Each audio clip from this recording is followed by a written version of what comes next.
ሄሎ፣ እንዴት ነሽ? ደህና ነኝ። እንዴት ነው ልጅሽ? ድምጿ አልናፈቀሽም እንዴ? ላሰማሽ?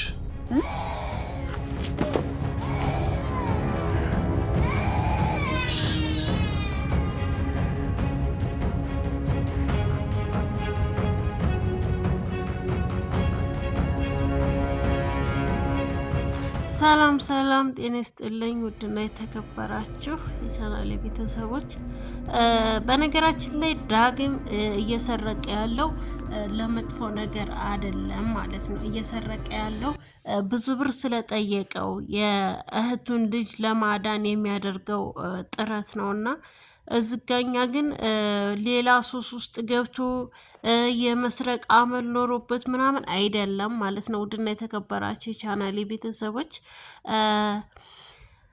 የእህቱ ልጅ እንደታገተ ስለሚያቅ ደግሞ የታገተበትን ቦታ ስለሚያቅ ሲጠይቅ ደግሞ ብዙ ብር ተጠይቆ ብሩን ለመክፈል ስልክ እየሸጠ ሌብነት ገብቶ ብር አጠራቅሞ ያንን ህፃን ልጅ ለማዳን የሚያደርገው ጥረትም ሊሆን ይችላል። በነገራችን ላይ አንድን ሰው ለመፍረድ በጣም ከባድ ነው። ሲጀመር እኛ ይፈረድብናል እንጂ መፍረድ አንችልም ማለት ነውና ውድና የተከበራችሁ የቻናሌ ቤተሰቦች በያላችሁበት ሰላማችሁ ብዝት ይበልልኝ እያልኩኝ ናቲ ቢኒ ማለት ነው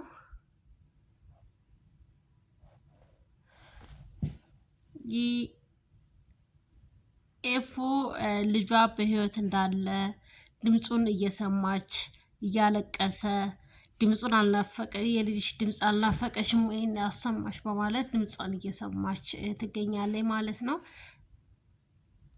እንግዲህ ከቤት ውስጥ ስልክ ጠፍቷል። ስልኩ ደግሞ የጠፋው ማን ነው የወሰደው? ዝጋ ጭቅጭቅ አለ። የፂ ቁርስ በልታ ስልኳን አስቀምጠው ሄዳ የበላችበትን ሳህን ልታነሳ ስትሄድ ናታን በቀደም እንዳሳሰረው ቢቀር እዛ ጋር ብዙ ይማር ነበረ። ዳግም ከእስር ቤት እንደተፈታ እንግዲህ አልታረመም ማለት ነው። ናታን ግን እገልሃለሁ፣ ማንም ሰው አይደለም የሚገልህ፣ እኔ በእጄ ነው የምገልህ፣ ካሁን በኋላ ሌብነት ብትገባ በማለት አሽቆጥቁጦታል። ነገር ግን እየሰማ አይደለም። እንግዲህ ሉሊትም ድጋሚ ታስራለች ማለት ነው። ሉሊት የታሰረችበት ደግሞ በድጋሚ ቃል እጅ ነች ያለችው። ቃል ደግሞ ያሰራት ምክንያቱም የእሷ እጅ ስላለበት ማለት ነው። የኔ እሷ ታውቃለች፣ ግን መናገር እንደማትችል አድርጋ ለምን ተናገርሽ? እህቱ ያለችበትን ለምን ተናገርሽ? አሁንስ ህፃኑ ያለበትን ልትናገሪ ነው ወይ ስትላት፣ አሁን እናገራለሁ፣ ህፃኑ እህቱ ያለችበትን ተናግሬ ህፃኑ ያለበትን ቦታ መናገር ያቅትሻልን? በማለት ከዛ ቃልን ጠራችና ህፃኑ ያለበትን ቦታ ልነግርህ ነው ቃል፣ በምትኩ ግን ምንድነው የምታደርግልኝ ብላ ቃልን ጠይቀችው። የኒ ማለት ነው። የኒ ብር ትፈልጋለች። ሁለተኛ ነገር ቃልን የቀረበችው ወይም ሀኒን የቀረበቻት ለበጎ አይደለም። ሀኒን የቀረበቻት እንግዲህ እንደምታውቁት ለጥቃት ነው ማለት ነው።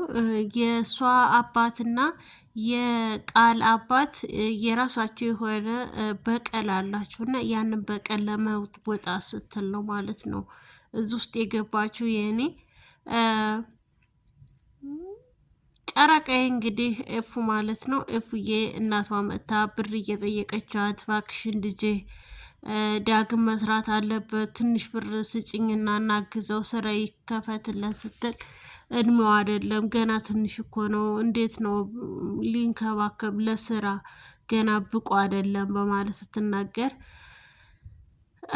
አልተቀበለችም። ኤፉ እሺ አላለችም። እና ትንሽ ብር እንድሰጪ ነው ስትላት እኔ ለወንድሜ ከሆነ አልሰጥም፣ ለሱ አልሰጥም፣ ይቅርታ አድርጌልኝ ገንዬ፣ እኔ ይሄንን ጸባው ሳይስተካከል ለሱ ብር አልሰጥም ስትላት፣ ገንድ ደግሞ ድሮም አንቺ ለሰው እንጂ ለራሴ ሰው አትሆኝም፣ ለውጭ ሰው ነው የምታጨበጭቢው፣ አጨብጫቢ ብላ ልጇን ተናግራ ትሄዳለች።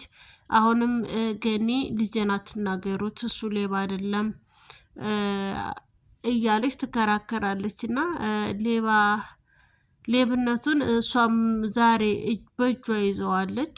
ምክንያቱም አቅፎ እያባበለ እናቴ እውነትሽን ነው እያለ እያቀፋት፣ ከኋላዋ ግን የቦርሳ ዚቡን እየከፈተ ነበረ።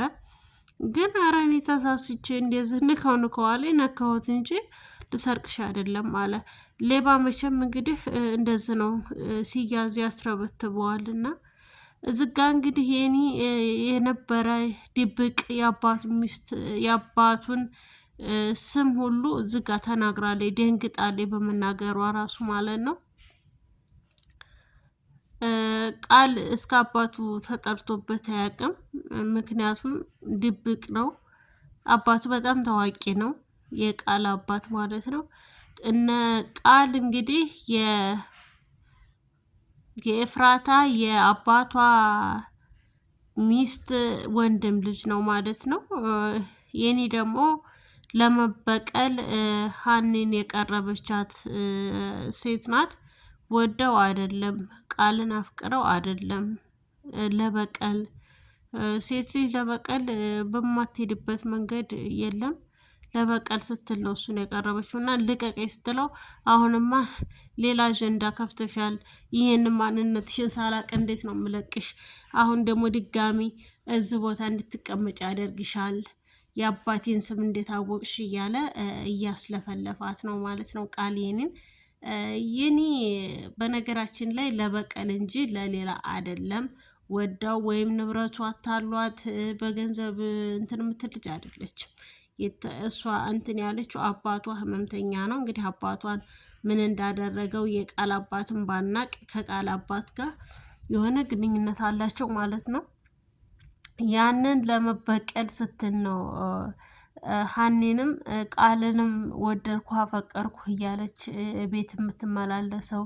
ከነሱ ቤት መረጃ እየወሰደች እየሰበሰበች ነው። እና ቃል ግን በጣም ተጠራጣሪ ነው ሲበዛ ማለት ነው።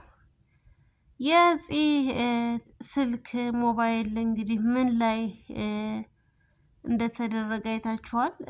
በጥቁር ፌስታል ጠቅሎ ሽንት ቤት መሳቢያ ውስጥ ነው የከተተው ማለት ነው። እንግዲህ ምን እንደሚደረግም ባናቅ፣ አቤል ግን ወጥቷል።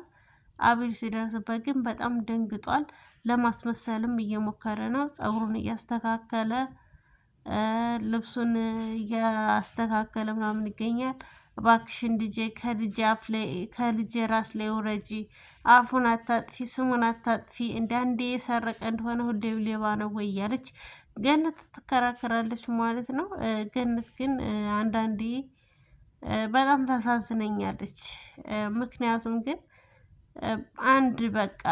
አንድ አለኝ ብላ ያሳደገችው ከኤፍራታ ውጭ ኤፍራታ ሌለችበት አረብ ሀገር ሄዳ ሰርታ ያሳደገችው የለፋችበት ልጅ እንደዚህ የሚያናድድ የሚያቃጥል ሲሆን በጣም ያናድዳልና።